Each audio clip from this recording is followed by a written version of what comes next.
सवाल पूछा जाता है कि हमने जो फ़र्द बराए बै देनी है कब देनी है।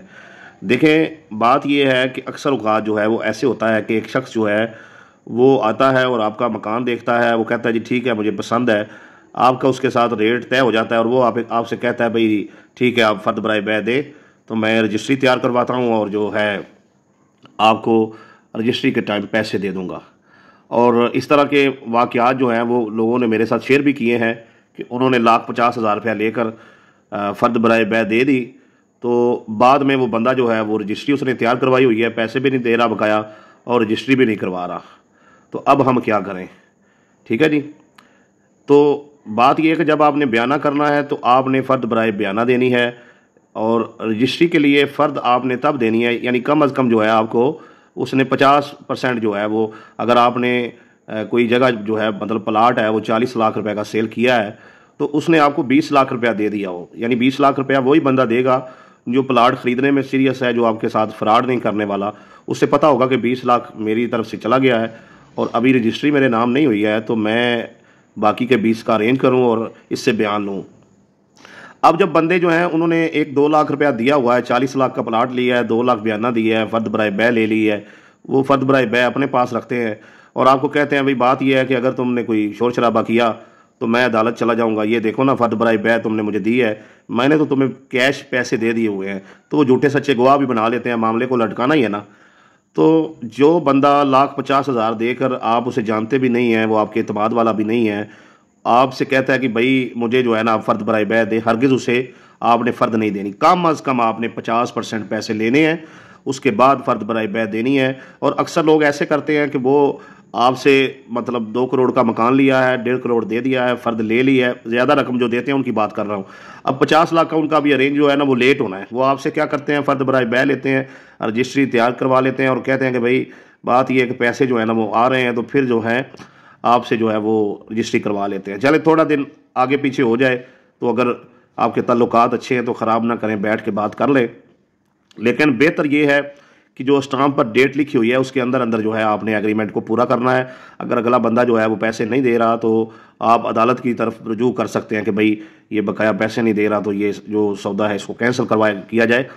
तो अच्छा, अब इसमें ये है जो समझने वाली बात है, आपने इसको जहन नशीन कर लेना है और हमेशा जो है इसको इस बात को जो है वो अपनाना है कि अगर बंदा जो है वो आपके जानने वाला नहीं है और आपने उसे फ़र्द बराए बै जो है वो दे दी है और वो आपको तंग कर रहा है और आपके जो है वो आपको लगता है कि अब ये आपको पैसे टाइम से नहीं देगा और 6 माह साल आपको जो है ये रोलेगा, तो आपने अदालत की तरफ रुजू कर लेना है और जो है उसके ख़िलाफ़ कानूनी चाराजोई करनी है। और आपको ये लगता है कि वो अब अगर अपने टाइम पर पैसे नहीं देगा तो जैसे ही मतलब 30 तारीख का स्टाम्प है और 31 तारीख हो गई या 5 तारीख का स्टाम्प है, 6 तारीख हो गई, उसने 5 को पैसे नहीं दिए तो 6 को आप चले जाएं अदालत उस एग्रीमेंट को कैंसिल करवाने के लिए और उसका बयाना जब्त करने के लिए, ताकि वो भी होश के नाखुन ले। आप जब कानून की तरफ रुजू नहीं करते, आप वकला से बात नहीं करते, अदालत नहीं जाते, तो मसले तो तब खड़े होते हैं। बंदा क्या कहता है जी मुझे उसने 2 लाख बयाना दिया हुआ है, 5 साल गुजर गए, आज भी वो मुझे थ्रेट करता है और कहता है मैं पैसों का अरेंज कर रहा हूँ तो आपने मुझे बयान देने हैं, बताएं हम क्या करें। 5 साल बाद भी ये पूछ रहे होते हैं, जो वो स्टाम्प हुआ है वो 5 साल पहले ख़त्म हो गया। ठीक है जी। अभी एक बंदे ने हाल ही में बताया कि इस्लामाबाद में वो उसका प्लाट था और एक इमाम मस्जिद थे, उन्होंने एक सादा जो है ना कागज़ पे 5,000 रुपया जो है वो लिखा जी 5,000 में बयाना दे रहा हूँ और मेरे सिग्नेचर करवा लिए।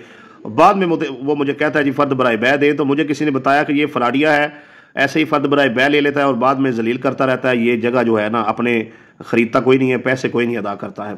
यानी कि आपने किसी का ज़ाहरी हिलिया देखकर, उसकी दाढ़ी देखकर, उसकी गाड़ी देखकर और उसके माथे का मेहराब देखकर, उसको जो है ना वेल ड्रेस देखकर आपने मुतासर नहीं होना है।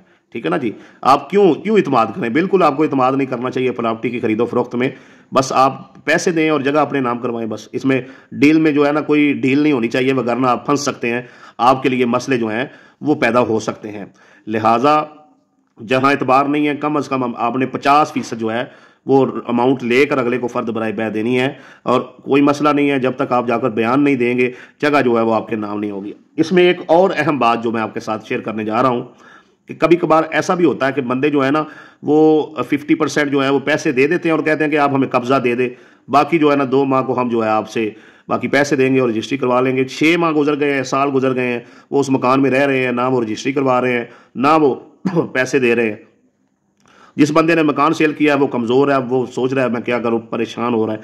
भाई बात ये है कि जब तक वो आपके पैसे क्लियर नहीं करता आपने कब्ज़ा नहीं देना है, ठीक है ना। 50% पर आपने क्यों कब्ज़ा दिया, बयाने पर आपने क्यों कब्ज़ा दिया, ठीक है ना, तो आपको कब्ज़ा नहीं देना चाहिए।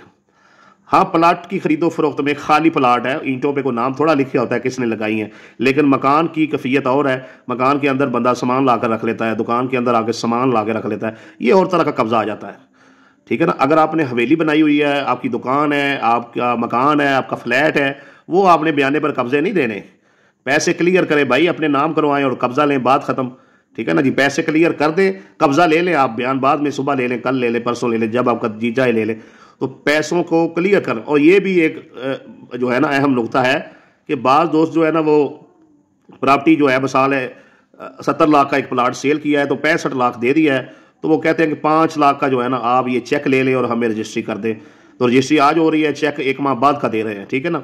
ऐसे नहीं होता भाई, अब आप फंस जाएंगे। वो पैसे नहीं रखेगा अकाउंट में तो आप क्या करेंगे, आप इधर उधर घूमते रहेंगे, अदालतों के चक्कर लगाएंगे भी इस रजिस्ट्री को कैंसिल किया जाए, इसने मुझे 5 लाख नहीं दिया, तो आप बहुत परेशान होंगे। उससे कहें भाई नहीं ऐसे नहीं हो सकता, ऐसे रजिस्ट्री नहीं होगी। आप पहले वो 5 लाख लेकर आए, उसके बाद मैं रजिस्ट्री करूंगा। आप वो बाकी 10 लाख लेकर आए, उसके बाद मैं रजिस्ट्री करूंगा। बकाया पैसे होते हैं और आप रजिस्ट्री कर देते हैं, तो मैंने बड़े बंदे जलीलो ख्वार होते हुए देखे हैं, पीछे पीछे फिरते हुए देखे हैं, मिन्नत समाजत करते हुए देखे हैं, थाने कचहरी के चक्कर लगाते हुए देखे हैं। जब तक आपके पैसे क्लियर ना हो जाएं आपने कभी भी किसी को रजिस्ट्री करके नहीं देनी है। आज रजिस्ट्री हो रही है तो 15 दिन बाद का जो चेक है उस पर रजिस्ट्री, और जब आपको कोई बंदा चेक दे रहा है, ये चेक लें आप और आप हमें रजिस्ट्री कर दें, आप जाकर तसल्ली करेंगे अकाउंट में पैसे भी हैं कि नहीं है। बेहतर तो है कि आप ड्राफ्ट बनवाएं, ड्राफ्ट बनता ही तब है जब अकाउंट में पैसे हों, ठीक है ना जी। तो चेक मिला है, चेक जाके आप चेक कर लें, अकाउंट है, चेक को जाकर कैश करवाएं और फिर आकर बयान दे दें, ठीक है ना जी। ये चेक का ये भी असूल है। तो इस तरीके से आपने ख्याल करना है, बयाने पर जो है आपने किसी को फर्द बराए बै जो है वो नहीं देनी। एक भाई ने सवाल किया था तो मैंने कहा चले उसका तफसीली जवाब दे देते हैं।